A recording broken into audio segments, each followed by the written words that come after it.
राष्ट्रवाद के नाम पर बड़ी बड़ी बातें करने वाली सरकार अब पूरी तरह से बेपर्दा हो गई है। जिस सेना के नाम पर मोदी जी 2014 के बाद 2019 में प्रचंड बहुमत के साथ चुनाव जीते, आज उसी सेना पर लिए गए एक फैसले ने मोदी सरकार की नीयत पर ही सवाल पैदा कर दिया। हर चीज का जब प्राइवेटाइजेशन हो ही रहा है तो सेना ही क्यों बाकी रहे? क्या अब सेना भी प्राइवेट हाथों में जा रही है? जी हाँ, इस सवाल ने मोदी सरकार के खिलाफ माहौल गर्म कर दिया। क्या है पूरा मामला, आपको विस्तार से बताऊंगी। राष्ट्रवाद नापने की अगर कोई मशीन होती तो अच्छे से नापा जाता कि भाजपा में कितना है। ये सवाल आज इसलिए उठ रहे हैं क्योंकि कड़ी मेहनत और मशक्कत के बाद सेना में भर्ती होने का मौका मिलता है। उसमें भी कई तरह के राउंड्स होते हैं, फिजिकल क्लियर करना है, मेडिकल क्लियर करना है, तमाम तरह की चुनौतियों का सामना करना होता है। सेना में भर्ती का प्रक्रिया काफी लंबी है, लेकिन अब उसे भी प्राइवेट हाथों में दिया जा रहा है। सुनकर चौंक गए ना आप, लेकिन यही सच है। सबसे पहले दैनिक भास्कर की इस रिपोर्ट पर गौर करें। सेना में 3 साल के लिए भर्ती होंगे युवा, नौकरी के बाद कॉर्पोरेट सेक्टर जा सकेंगे। जबकि 2 साल से सेना में भर्ती नहीं हुई, जो तैयारी में जुटे हुए थे उनकी उम्र निकल गई।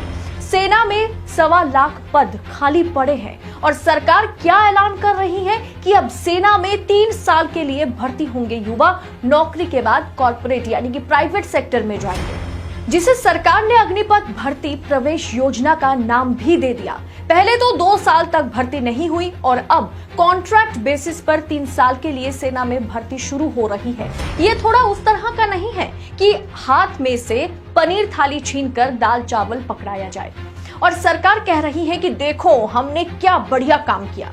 सर्जिकल स्ट्राइक के नाम पर, राष्ट्रवाद के नाम पर मोदी जी ने 2019 में हाथ जोड़कर वोट मांगे और अब वो सब भूल गए। और इस अग्निपथ में जो जवान भर्ती होंगे उन्हें अग्निवीर का नाम दिया गया, लेकिन ये अग्निवीर केवल 3 साल के लिए देश के लिए काम कर पाएंगे। उसके बाद सरकारी नौकरी, और वैसे भी सरकारी नौकरी तो है नहीं, तो प्राइवेट कंपनी में काम करना उन्हें होगा।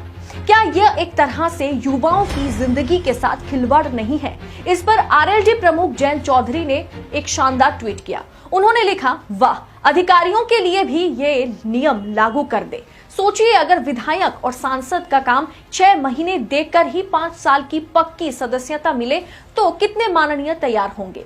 यही बात है, जहां परफॉर्मेंस चेक करने की जरूरत है, जहां सबसे ज्यादा परफॉर्मेंस चेक करने की जरूरत है, वहां तो घपलेबाजी चल रहे हैं।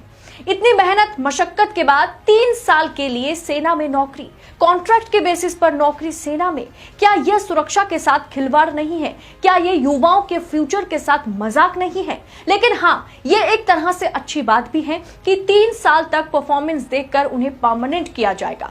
परफॉर्मेंस अच्छी नहीं हुई तो उन्हें प्राइवेट नौकरी में धकेल दिया जाएगा। क्या उन्हें बाहर नौकरी मिलेगी? क्या उन पर एक तरह से ये धब्बा नहीं लग जाएगा? आप तो सेना में अनफिट हैं, तभी तो आपको सेना से निकाल दिया गया।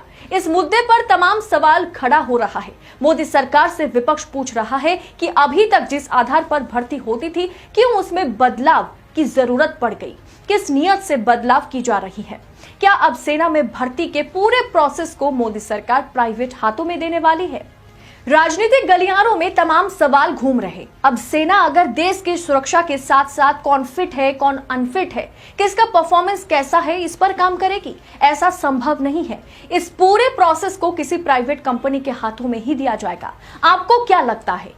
क्या है आपकी राय 3 साल के लिए सेना में भर्ती पर? आप क्या सोच रखते हैं? कमेंट बॉक्स में हमारे साथ जरूर शेयर करें। बाकी राजनीति के सच को अगर निष्पक्ष तरीके से जानना है तो देशनीति को सब्सक्राइब जरूर करें, क्योंकि देशनीति उन तमाम मुद्दों पर बात करता है जो गोदी मीडिया आपसे छुपाता है। नमस्कार।